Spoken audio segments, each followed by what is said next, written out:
immigrants more generally. Prior to that, Hannah served as an attorney advisor at the Philadelphia Immigration Court as part of the Department of Justice honors program. So you were an honors student here, and then you ended up in an honors program there, and we'll want to hear more about that. But just to start, Hannah, in exploring your own pathway to purpose, let's go back to when you were a student at Valpo. You majored in Middle Eastern studies, peace and social justice studies, and gender studies. So lots of studies.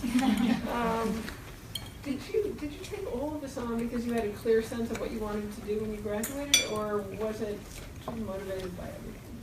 Well, the last two were minors, so okay. that crazy.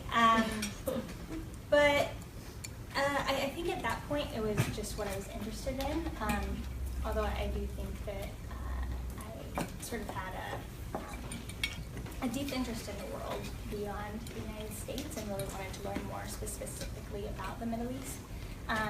And that maybe as a long-term goal at the time, I thought, oh, well, maybe I'll go to grad school and I'll learn even more and I can sort of have this deeper, I'm not quite sure what I'll do with that yet, but had been thinking sort of an academic pathway in terms of a master's, and certainly had many conversations with Dean Franson here about what that would amount to.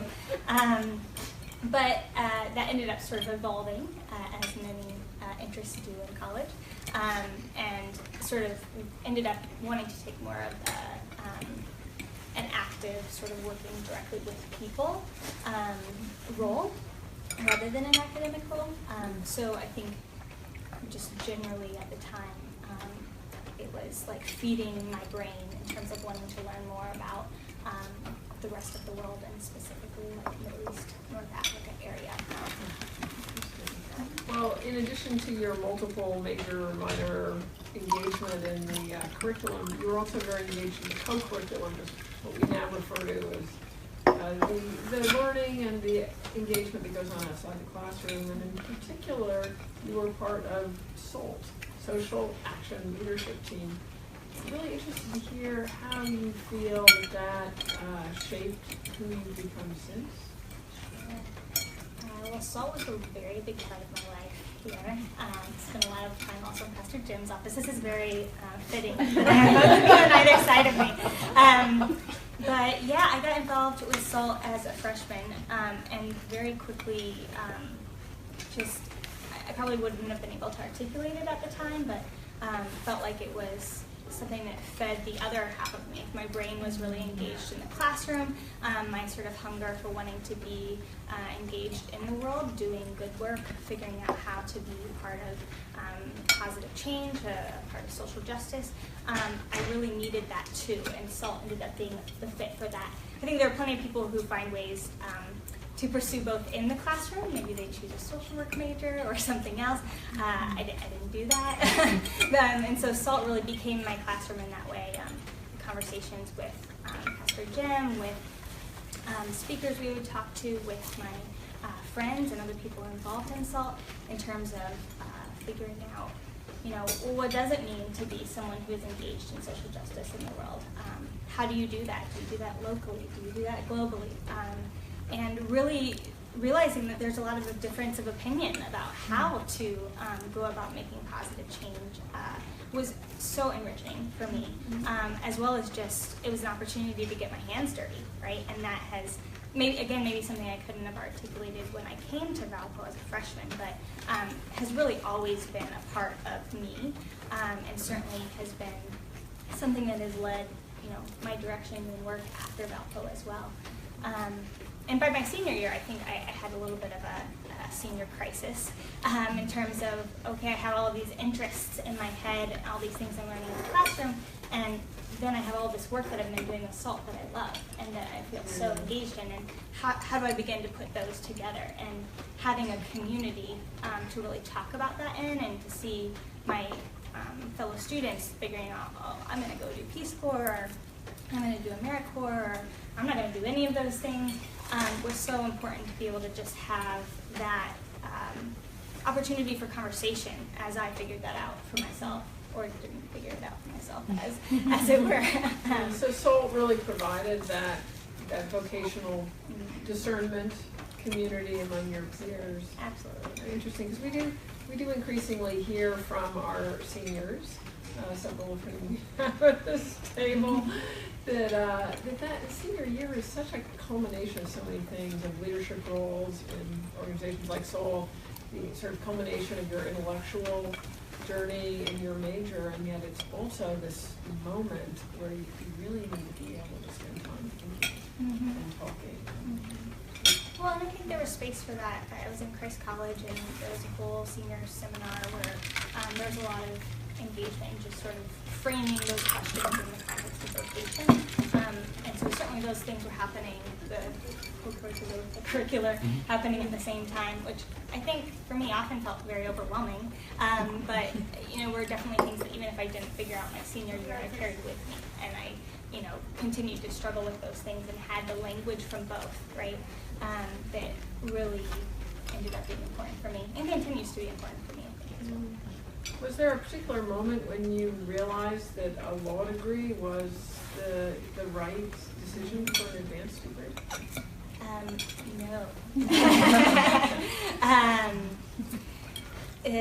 So I actually, I feel somewhat sheepish about talking about my decision to, go to law school or go to a law degree, because I feel like I did it the exact opposite way of what anyone at this school would probably guide me towards.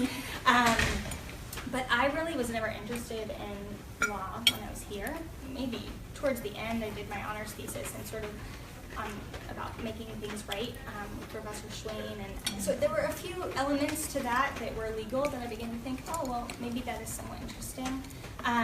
But certainly never was like, okay, I'm definitely going to go get my JD while I was here.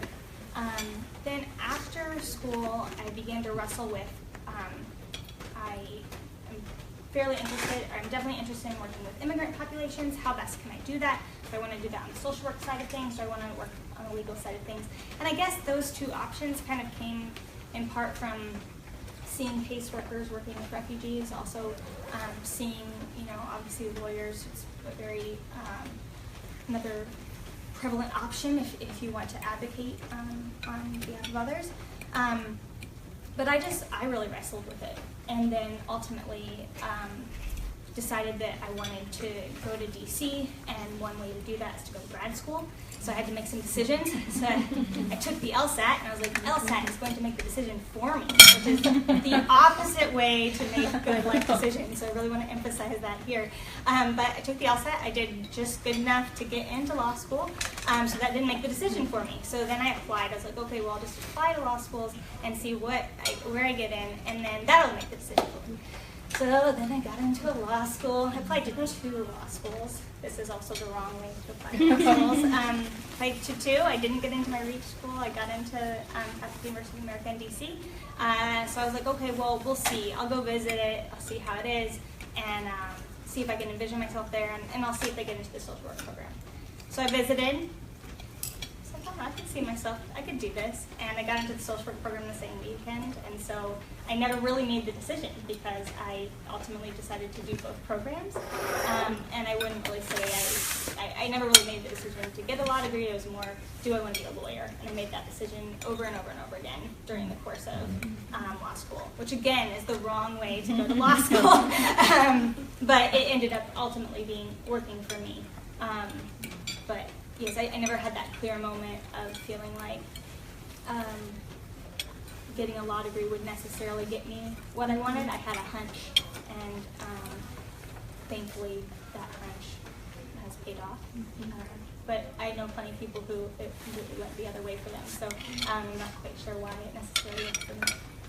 Well, I don't know that one would say that it's the wrong way to go through something to be asking in a reflective capacity, is this right for me? It might be a very important part of the journey, and to have had the language and the capacity for self-reflection cultivated through your education and the curriculum and co-curriculum here probably helped you with that. So. It definitely helped during law school. I would just, I don't want to say it in front of students because law school is very, very expensive and a very stressful experience. So I'm often asked, are you happy that you went to law school? And I feel very conflicted by all of that because though I am happy to be a lawyer, I do think that, making those choices do require a lot of discernment and a lot of practical decisions. And I wish that I had done the practical decisions slightly differently, even if discernment, like you said, even if I was able to come to some conclusions that ultimately were good for me. Well, thank you for that candid reflection. I'm sure it's very helpful for our students and all of us whose vocational journeys never really end to hear that. So I think now we'll take a journey over to the lunch table and get you some food and then open it up to the room. But thank you very much.